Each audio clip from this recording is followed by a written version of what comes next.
નમસ્કાર મિત્રો, આજે આપણે એક ખૂબ જ મહત્વની વાત સમજશું. શું યુનિફાઇડ પેમેન્ટ્સ ઇન્ટરફેસ પેમેન્ટ પર ટેક્સ લાગે છે? ઘણા લોકો માને છે કે 2000 રૂપિયાથી વધારે પેમેન્ટ કરશો તો ટેક્સ લાગશે.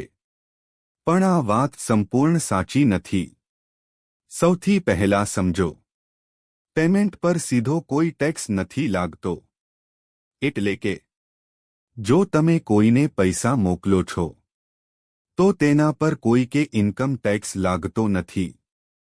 પરંતુ ટેક્સ ક્યારે લાગશે?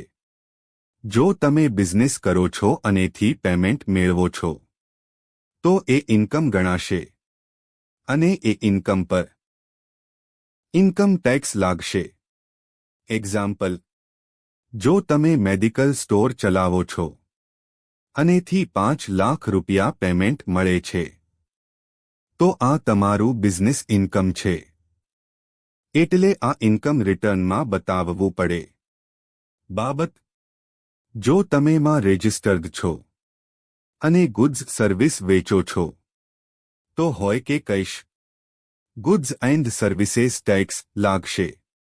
ઇમ્પોર્ટન્ટ પોઈન્ટ, પર્સનલ યુઝ માટે પેમેન્ટ કરો. જેમ કે ફ્રેન્ડને પૈસા મોકલ્યા, શોપિંગ કરી, તો કોઈ ટેક્સ નથી લાગતો. 2000 રૂપિયાથી વધુ પેમેન્ટ ટેક્સ લાગશે. આ વાત ખોટી છે. ટેક્સ ઇન્કમ પર લાગે છે, પેમેન્ટ મોડ પર નહીં. કન્ક્લુઝન, તો મિત્રો, પેમેન્ટ સેફ છે અને ડાયરેક્ટ ટેક્સ નથી લાગતો. પરંતુ જો ઇન્કમ છે તો રિટર્નમાં બતાવવું જરૂરી છે. જો તમને આ માહિતી ગમી હોય તો વિડિયો લાઇક કરો, શેર કરો અને ચેનલ સબસ્ક્રાઇબ કરો.